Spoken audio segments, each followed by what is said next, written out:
Konnichiwa दोस्तों, आखिरकार ये वक्फ है क्या? वक्फ का नाम आजकल हम बहुत ज्यादा सुन रहे हैं। कुरान शरीफ में इसको सदकाए जरिया भी बोला गया है। वक्फ अमेंडमेंट बिल 2025 12 घंटे लगातार डिबेट चलने के बाद 4 अप्रैल की सुबह 2 बजे राज्यसभा में अप्लाई हो जाता है। इसके तुरंत बाद अगले ही दिन लोकसभा में भी इसके ऊपर बहुत डिबेट चला और कुछ नए रूल्स अप्लाई किए गए। Unified Waqf management empowerment efficiency and development act, इसको शॉर्ट में हम उम्मीद भी बोलते हैं। पीएम मोदी का 4 अप्रैल को ट्वीट आता है और उसमें लिखा होता है कि ये आज के दिन बहुत ही ज्यादा खास दिन है भारत के लिए, बिकॉज आज के दिन वक्फ अमेंडमेंट बिल 2025 अप्लाई किया गया है। आखिरकार पीएम मोदी इतना ज्यादा खुश क्यों है और क्यों ओपोजिशन इसको बार बार सुप्रीम कोर्ट तक खींच ले जाने की कोशिश कर रहा है? इस्लामिक लॉ के हिसाब से वक्फ एक चैरिटेबल ट्रस्ट का काम करता है। कोई भी मुस्लिम अगर अपने जीवन काल में जो भी प्रॉपर्टी इकट्ठा करता है, अगर उसकी मर्जी होती है तो वो कोई भी चैरिटेबल या रिलीजियस पर्पस के लिए वक्फ कर सकता है।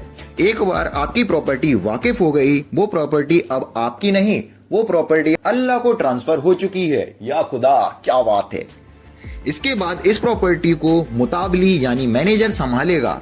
मुताबली कोई भी एल्टर या फिर इस प्रॉपर्टी को सेल नहीं कर सकता है, ना ही कोई भी चेंजेस ला सकता है। जैसा कि वाकिफ ने इस प्रॉपर्टी को जिस पर्पस के लिए ट्रांसफर किया है, सिर्फ उसी पर्पस के लिए उसकी प्रॉपर्टी यूज होगी, लाइक मस्जिद, पढ़ाई, चैरिटेबिलिटी। कोई भी मुताबली इसको चेंज नहीं कर सकता है कि वो अपने बिजनेस या फिर मस्जिद के लिए इसको यूज कर सके for the other purpose in Muslim community. अब आपको क्या लगता है, भारत में कोई भी चीज बिना चेंजेस के क्या बार बार हो सकती है या फिर ओपोजिशन उसमें टांग ना अड़ाए, ऐसा हो सकता है? नहीं।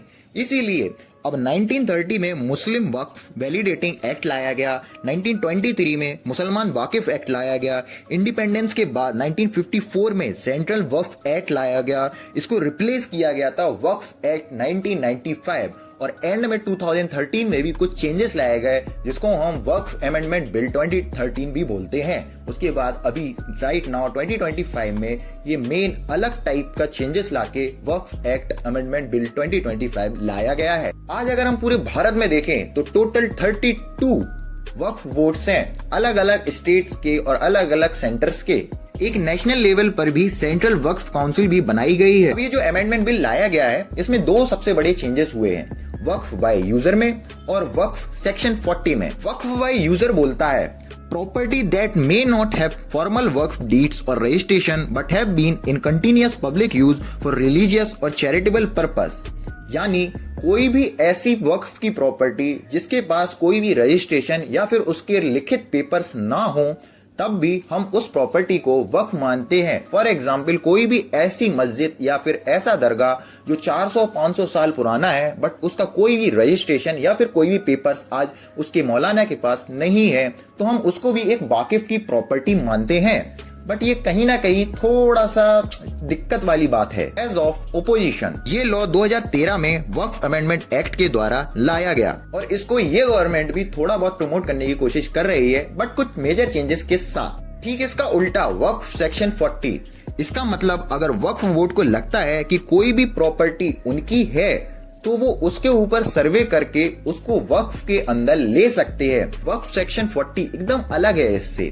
इसका मतलब है अगर वक्फ बोर्ड को लगता है कि उनकी भी ये प्रॉपर्टी है, तो वो उसके ऊपर सर्वे करके उस प्रॉपर्टी को वक्फ के अंदर ले सकते हैं।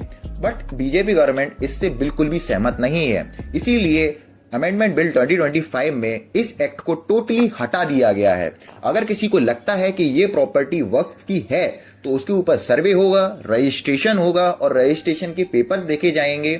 और अगर रजिस्ट्रेशन नहीं है तो स्टार्टिंग से पूरा रजिस्ट्रेशन करने पड़ेंगे, उसे प्रूफ देना होगा कि ये वक्फ की प्रॉपर्टी है।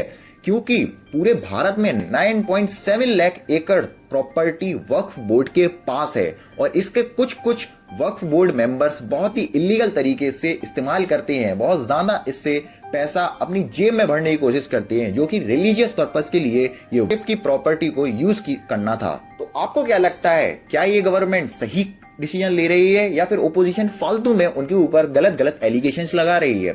आप अपना ओपिनियन कमेंट सेक्शन में जरूर दीजिएगा, हम जरूर आपको रिप्लाई करेंगे। और अगर आपको ये वीडियो बहुत अच्छी लगी हो और आपको अगर डिटेल्ड इसके बारे में और भी इंफॉर्मेशन चाहिए तो प्लीज इस वीडियो पे 20 to 25 लाइक्स कर दीजिए। हम अगली वीडियो इस पे डिटेल्ड तरीके से लाएंगे। तब तक के लिए धन्यवाद।